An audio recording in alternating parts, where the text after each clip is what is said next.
बीरबल का नाम सुने हो सर? यस। कोई कहानी याद है बीरबल की? कुछ हो बीरबल के संबंध में एक दो लाइन कुछ भी, कोई कहानी? सब बीरबल हमेशा मतलब सच का साथ देता था। बीरबल सच का साथ कहाँ था? बीरबल कहाँ रहता था? अकबर के महल में रहता था। अकबर के महल में रहता था। तेनालीराम का नाम सुने हो? Yes sir. कैसे जानते हो तेनालीराम को, बताओ? अपना दिमाग से वो मतलब बहुत ज़्यादा तेज था और कोई भी हल कोई भी प्रॉब्लम को जल्दी सॉल्व कर देता था। गोपाल भाड़ का नाम सुने हो सर? नहीं सर। नहीं सुने हो? हाँ, जैसे बीरबल थे, जैसे तेनालीराम थे, वैसे ही गोपाल भाड़ भी था, वैसे ही गोनू झा भी थे। इन लोगों का कमुए यही था कि बड़ी से बड़ी समस्या कोई होती थी ना, तो उसका हल इन लोगों के पास चुटकी में होता था। यानी जो औरों के लिए लगता था कि बहुत मुश्किल काम है, ये हम कैसे करेंगे, ठीक है, उसका निदान ये लोग तुरंत करते थे। और ऐसे लोगों को एक शब्द याद रखोगे, विदूषक कहा जाता है। क्या कहा जाता है? विदूषक। अकबर बीरबल की बहुत सारी कहानियाँ पढ़ी होगी, तुम लोगों ने सुनी होगी। तेनालीराम की भी बहुत सारी कहानियाँ सुनी होंगी। गोपाल भाड़ का नाम नहीं जानते हो सब? तो अकबर की कहानी, बीरबल की कहानी सुने हो, तेनालीराम का सुने हो। वो ऐसे लोगों को राजा लोग जो होते थे ना, बहुत आदर के साथ सम्मान के साथ अपने महल में रखते थे। कई बार उन लोगों के पास ऐसी समस्या आ जाती थी कि राजा का भी दिमाग काम नहीं करता था। तो अब कोई भी निर्णय कराने के लिए तो राजा के पास जाएगा ना, और जिस निर्णय में राजा उलझ जाते थे तो वो राजा की सहायता करते थे ये लोग वहाँ जा करके। यहाँ गोनू झा नाम के जो व्यक्ति हैं, इनका एक दोस्त है। अब ध्यान से सुनो, तुम्हारी अपने पाठ की कहानी है। गोनू झा के बारे में ये सब कोई जानता है कि झूठ को सच, सच को झूठ ये साबित कर देते हैं, झूठ को सच बना देते हैं, सच को झूठ बना देते हैं। लेकिन झूठ को सच और सच को झूठ ये तभी बनाते थे जब उसकी ज़रूरत होती थी। कोई ईमानदार व्यक्ति किसी कारणवश यदि बेईमान बन रहा है तो वहाँ उसको ये ईमानदार साबित करते थे। कोई बेईमान व्यक्ति ज़बरदस्ती अपने आप को ईमानदार कह रहा है, कोई ढोंगी ज़बरदस्ती अपने आप को साधु कह रहा है, तो वहाँ उसको वो ढोंगी साबित करते थे। माने इस कला का उपयोग वो किस लिए करते थे? तो दूसरों की भलाई के लिए करते थे, अपने फायदे के लिए नहीं करते थे। मित्र ने जब उनसे यह पूछा कि तुम ये काम कैसे कर लेते हो, तो गोनू झा ने कहा कि हम किसी को देखते ही पहचान लेते हैं कि व्यक्ति चोर है कि ईमानदार है, ढोंगी है कि साधु है, अच्छा है कि खराब है, और यह हम पहचान लेते हैं। उसके बाद उसके हिसाब से हम काम करते हैं। अब मित्र इस बात की जिद पर अड़ गया कि मेरे बारे में तुम क्या सोचते हो, यानी हमको तुम चोर मानते हो, ईमानदार मानते हो, ढोंगी मानते हो, साधु मानते हो, अच्छा मानते हो, खराब मानते हो, मेरे बारे में क्या सोचते हो? गोनू झा ने कहा कि इससे हमारी दोस्ती दुश्मनी में बदल जाएगी। सच बात यदि हम किसी से कहें तो जरूरी नहीं है कि सच सब कोई बर्दाश्त कर लेगा। सच्ची बात कह देने से झगड़ा हो जाता है, नज़दीकी दूरी में बदल जाएगी ना, दोस्ती दुश्मनी में बदल जाएगी ना। तो सच्चाई को गोनू झा नहीं कहना चाह रहे थे अपने मित्र, लेकिन ये जिद पर अड़ गया कि बताइए करो। गोनू झा बोल दिया कि अच्छा ठीक है, बाद में कभी देख लेंगे, वो काम करो, तुम हमको 1000 मिट्टी का सिक्का बना करके दे दो। अब 1000 मिट्टी का सिक्का बना के दे दो। 1000 मिट्टी का सिक्का, आप सोचा कि मिट्टी का ना सिक्का देना है, दे देंगे बना करके। फिर गोनू झा वहाँ एक चाल चल दिए कि 500 रुपया तुम हमको अभी दे दो बना करके, या 500 बाद में दे देना कर दो। तो 500 मिट्टी का सिक्का 1-2 दिन में बना करके उसको दे दिया होगा। जब मिट्टी का सिक्का देने आया ना, तो बोले कि इसको बढ़िया बटुआ में ला करके दो। तो खूब बढ़िया आकर्षक बटुआ, मतलब सुंदर बटुआ में ला करके 500 सिक्का दे दिया। अब शेष कितना रह गया? 500 रह गया। लेकिन सिक्का लेना किस चीज़ का था? मिट्टी का लेना था, मिट्टी का। अब जब भी गोनू झा उस व्यक्ति के से मिलते, माने अपने मित्र से मिलते, तो ऐसी व्यवस्था के तहत कि गांव का 1-2 आदमी उनके साथ है, और उससे पूछ दे क्या जी हमारा सिक्का नहीं देगा, हमारा पैसा नहीं देगा, हमारा रुपया नहीं देगा। हाँ, मित्र भी झल्ला करके चाहे कभी अनमने ढंग से कह देता था कि अच्छा ठीक है क्या तगादा करते हो 500 न देना है दे देंगे। लेकिन मिट्टी का सिक्का है इस बात का जिक्र गोनू झा नहीं करते थे। लोगों के सामने जब भी गोनू झा मांगते थे तो क्या मांगते थे? सिर्फ सिक्का कहते थे, रुपया मांगते थे, पैसा मांगते थे, ये नहीं कहते थे कि मिट्टी का देना है। ऐसे कुछ दिन चल, एक दिन क्या किया उन्होंने कि पंचायत बटोर दी और पंचायत बटोर के पंचायत में कहा कि ये हमारा मित्र है, बहुत पुराना मित्र है, लंगोटिया यार। लंगोटिया यार कहने का मतलब होता है कि जिसके साथ बचपन से खेले। इसने हमसे 1000 सिक्का लिया था, 500 तो दे दिया है, अब 500 देने में आनाकानी कर रहा है, आप लोग इससे हमारा पैसा दिलवा दीजिए। तो आज के जैसा उस जमाने में कोर्ट कचहरी भी नहीं हुआ करते थे।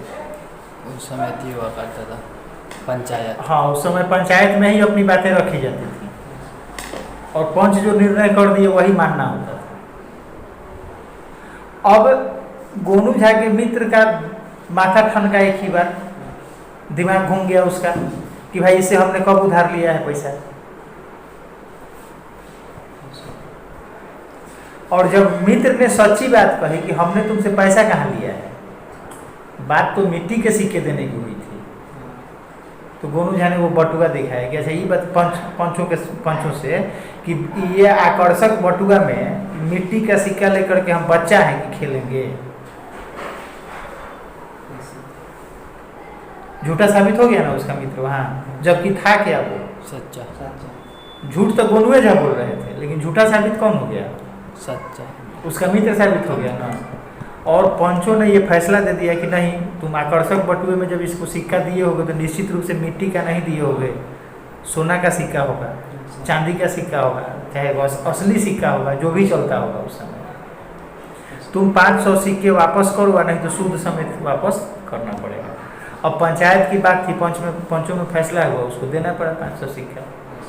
लेकिन यहाँ से क्या हुई, दोनों की दोस्ती खत्म हो गई।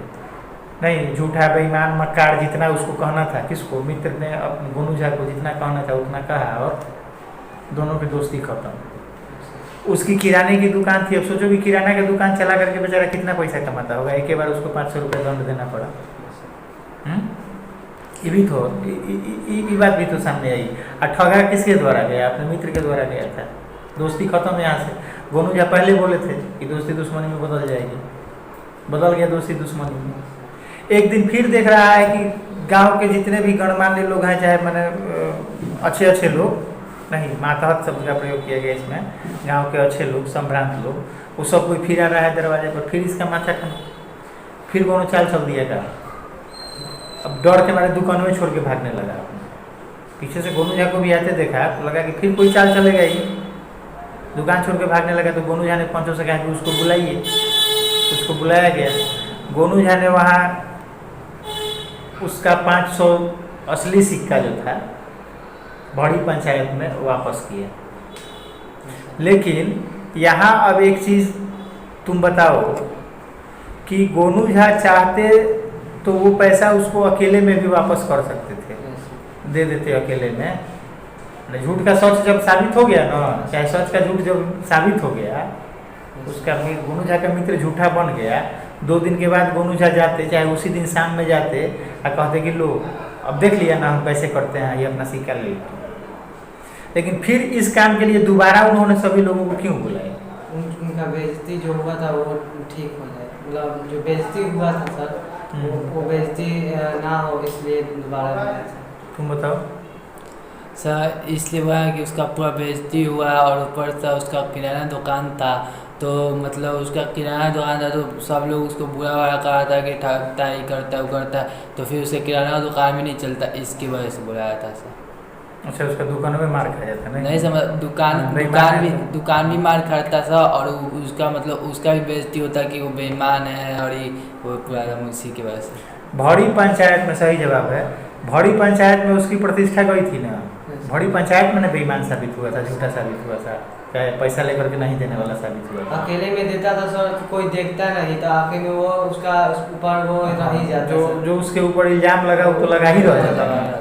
कौन देखता है कि नहीं पैसा, गोनू झा झूठ थे। तो गोनू झा ने फिर से सभी लोगों को बुलाया, बुला करके, और यही बात गोनू झा ने कही भी कि मैं चाहता तो ये सिक्का इसको अकेले में दे सकता था, लेकिन सभी लोगों के सामने जलील हुआ है। जलील हुआ है का मतलब बेइज्जत हुआ है नहीं। तो सच्चा यही था, सच्चा मेरा मित्र था, लेकिन मैंने असत्य का सहारा लेकर के सच को झूठ साबित किया,